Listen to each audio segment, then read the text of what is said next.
As has often been pointed out, the women who are the first to discover the tomb of Jesus empty and the first to see him alive again, appearing risen from the dead, or so they claim, provide some of the best evidence for Jesus' resurrection. It's evidence that is so good, in fact, that it's practically irrefutable.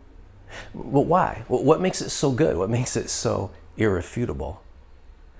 In the 1970s sitcom All in the Family, there were many cringeworthy moments. For us in 2020, looking back at that show, there are so many ways that Archie Bunker, the way he treats his wife Edith, are cringeworthy to us. She waits on him hand and foot. He orders her around. She can't even speak her mind without his permission. That's why it's so funny when every once in a while she'll blurt out her opinion in defiance of him.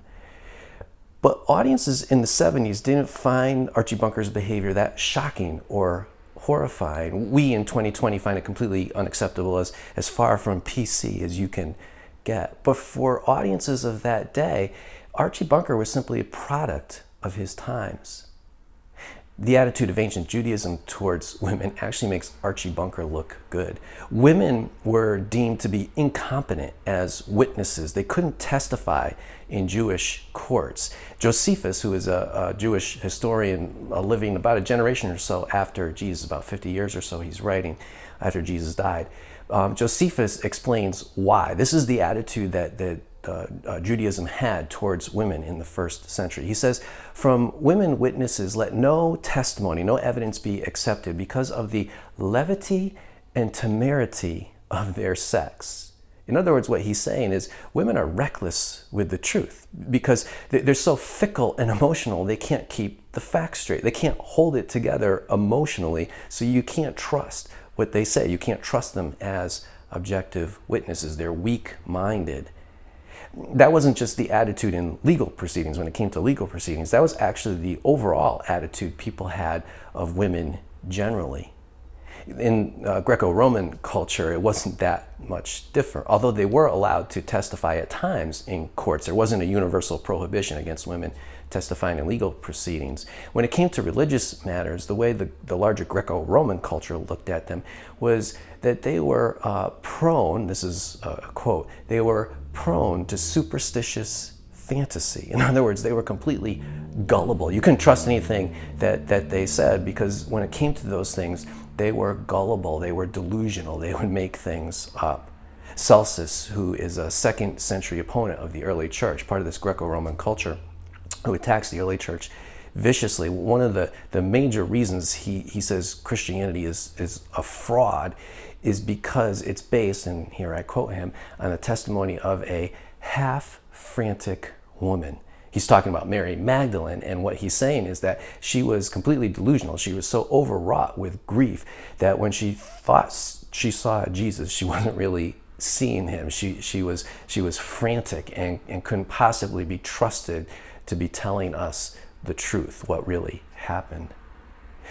The male disciples of Jesus weren't much better. They shared basically the same attitude that everybody else had. That's why when the women first give their report that the tomb is empty, those male disciples think that what they're telling them is complete and utter nonsense. That's literally what the Greek word means in Luke 24:11.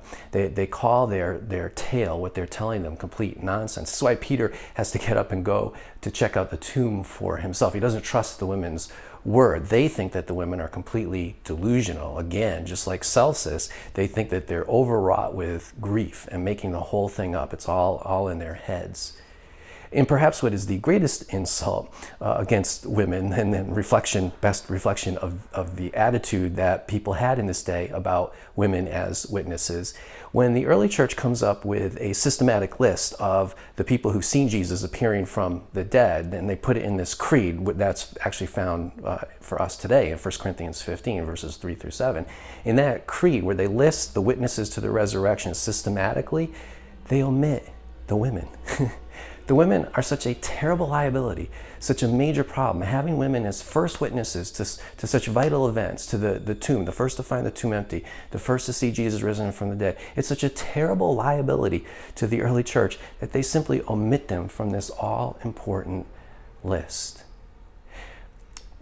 But if women are such a terrible liability, if they're such a major problem, if they threaten to undermine the whole thing, to sabotage it, to torpedo it because women witnesses were deemed so incompetent, so not credible back then, if they take this story, which is already an incredible story, and make it seem even more incredible and therefore are completely embarrassing to the early church, then why are they included in the story?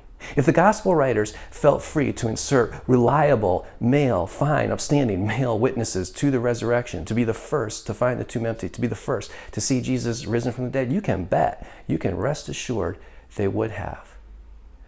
But they don't, because they can't, because they know, because everybody knows that that's how it went down, that the women were the first to discover that Jesus' tomb was indeed empty, that the women were the first to see him appearing to them from the dead.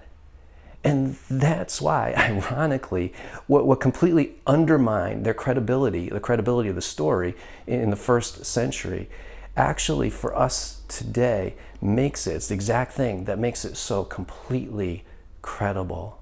The presence of the women in the story can't be explained any other way than that's actually what happened. There's no way that the early church would have inserted them into this story unless they played those key roles. And those events, as they are described, that's how they went down. Remarkably, though, this isn't the most embarrassing part of this story. The most embarrassing part, there's a twist, actually provides an even greater reason for us to trust this story, to trust that what they're telling us is true. And that will be the subject of next week's blog. If you haven't had a chance to yet, please like our Facebook page and subscribe to our YouTube channel. Also, you can always leave your comments or questions on the Contact EJ page of the Raising Jesus website. I'd love to hear from you. And again, thank you, all of you, for all of your continued support.